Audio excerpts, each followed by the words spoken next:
to Trump allies and is a very obvious attempt to consolidate power over free expression. Ben Rhodes served as Deputy National Security Advisor to President Barack Obama, author of After the Fall, The Rise of Authoritarianism in the World We've Made. David Enrich is a New York Times Deputy Investigations Editor and reporter, author of the much celebrated, well-reviewed Murder the Truth, Fear the First Amendment, and a Secret Campaign to Protect the Powerful. They both join me now. It's good to have you here. Ben, let me just start with you. I said this when Colbert was fired, that it's not too much of an overstatement to say, like, the test of a free society is whether you live in a place where late-night comedians can be on TV making fun of the leader. And I still feel that way, and today feels pretty bad on that score. No, it feels terrible. And your lead-in was really good, Chris. And frankly, my book that you just put up there goes into a lot of detail about these takeovers of the media. And here's what I'd stress about it.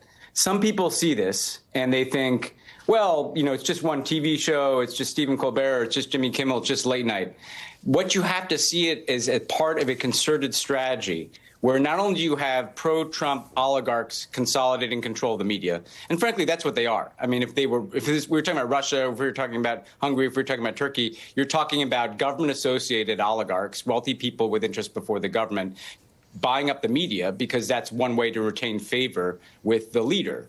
But also, really importantly, it's the example that is set. It's not just about what Jimmy Kimmel or Stephen Colbert said. It's the fact that they basically got axed for their speech. That is a message to every other broadcaster on every other medium in this country that if you say something the leader doesn't like, you're probably at risk of getting axed. They want, Chris, people like you and me to be sitting here right now and have another voice in our head every time we open our mouths, that if we say the wrong thing, that might be it for us too, right? This is not just cancel culture. It's way beyond that. It's trying to enforce essentially an ideological test on the broad-based news media that reaches the vast majority of Americans so that the only content they're seeing is essentially ideologically aligned with whatever Trump and his FCC director and a small group of people around him think. That's what's happening. And we're pretty advanced. The only other thing I'd say, Chris, is we're pretty far along on this thing, right? Like it took Putin a while to do this. It took Orban a while to do this. I think maybe because we have to think of this as we're in year 9 of the Trump era. Like he had one term to see what the landscape was like. He had 4 years out of power to consider what he'd do if he'd get back. They studied what Orban did. They studied what Erdogan did, what Putin did. There's one playbook that has been pursued everywhere. And I think what Americans need to realize is we're not at the beginning of the playbook, Chris. We're near the end of the playbook.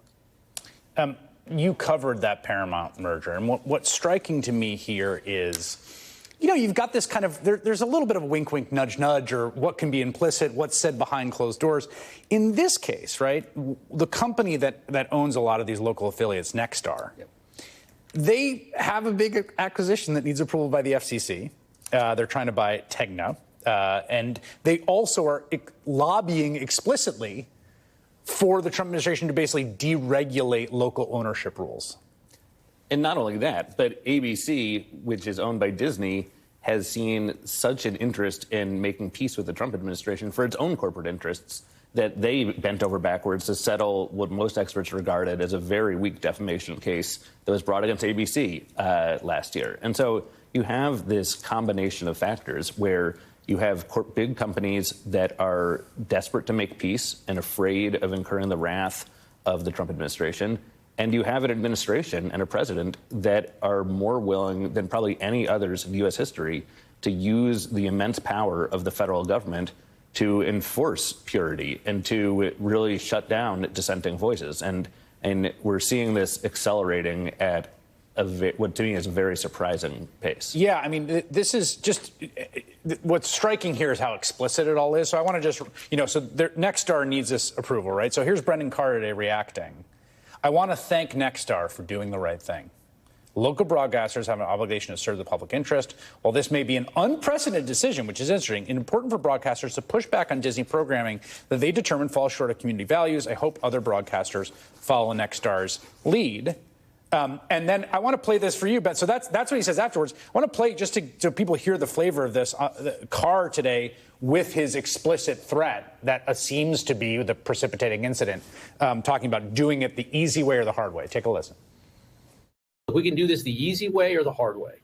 these companies can find ways to change conduct, to take action, frankly, on Kimmel, or there's going to be additional work for the FCC ahead. There's calls for Kimmel to be fired. I think you could certainly see a path forward for suspension over this. And again, the FCC is going to have remedies that we could look at.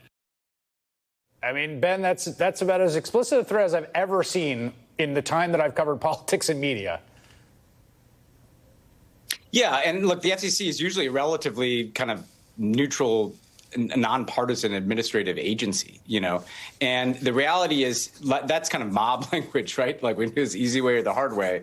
But underneath it, right, is that they're using all their different powers, right? They're using the power of licensing, which is in the government's hands. That's something that we've, again, seen in other countries that have been done to weaponize the use of licensing. We've seen essentially these wink-wink use of antitrust approvals, right? So you can't have your consolidation big tech company that wants to buy media property or have a merger. You can't get our approval unless you pass our ideological purity tests and hurdles. And then they kind of demonstrate that they're willing to do that. And then you have this effort to make an example of somebody so that the message is out to all of these other media companies that essentially if you have something on air that we don't like, this could complicate your interest with us. So you better make an example of somebody. And I just want to stress here what Jimmy Kimmel said, like it may have been wrong, it may have been incorrect, it may have even been offensive to somebody. But that's not a reason to cancel someone's entire show. If it was, think about how many wrong things are said all the time that have to be corrected in the media. Think of the things that comedians say, like you say, Chris, comedians push the envelope. Sometimes they go over the line. That's part of being a comedian. It's the right that usually insists upon free speech in that regard. Imagine the things that are said on Fox News every day that are mean or wrong. We're not certainly going to be pulling their license. It's about making an example of somebody so that every corporate overlord of every major media company in this country knows, well, I better, have like an internal set of discussions here that we're not going to go in certain places on our programming because we have these other economic interests before the government. And look, the net result of all of that is that essentially you don't need to have literally propaganda networks. You don't need to be North Korea. You don't have to have government people writing scripts. This is much more like, softer autocracy, but it has the same net result in the sense that everybody knows now that you don't cross certain lines and you certainly don't cross Donald Trump's interests or else the hammer could come down on you. And that's what was explicitly said. The easy way or the hard way? The easy way, according to that threat, is just fall into line. Just do what we want, or just sell the property to a pro-Trump oligarch who we